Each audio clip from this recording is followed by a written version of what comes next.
Dragi prieteni, îl invit acum la microfon pe unul dintre fruntașii comitetului nostru, domnul Alexei Tulbure, fost ambasador la Consiliul Europei și la Organizația Națiunilor Unite, persoană care știe foarte bine cum funcționează mecanismul relațiilor internaționale și care are ceva de spus în legătură cu reacția comunității internaționale la derapajele antidemocratice ale actualei guvernări. Alexei Tulbure. Bună ziua! Stimați prieteni, pe plan internațional s-au produs schimbări uluitoare această săptămână. Astăzi, noi vorbim într-o voce cu Europa. Noi, cei care ne-am adunat astăzi în stradă, cei care protestează în întreaga țară, le spun actualilor guvernanți: plecați de la putere. Fix așa le spun și cei din comunitatea internațională.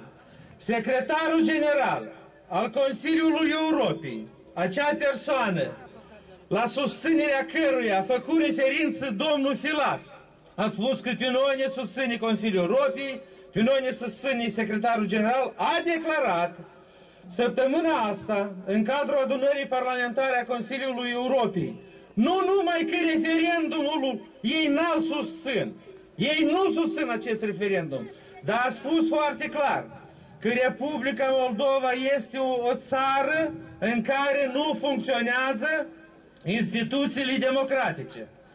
Dumnealui a declarat foarte clar și respicat cum un cetățean sau un popor poate avea încredere într-un parlament care de 2 ani nu este în stare să aleagă un președinte. Cum poate avea omul încredere în acest parlament că el va fi în stare să soluționeze toate problemele care stau în fața societății?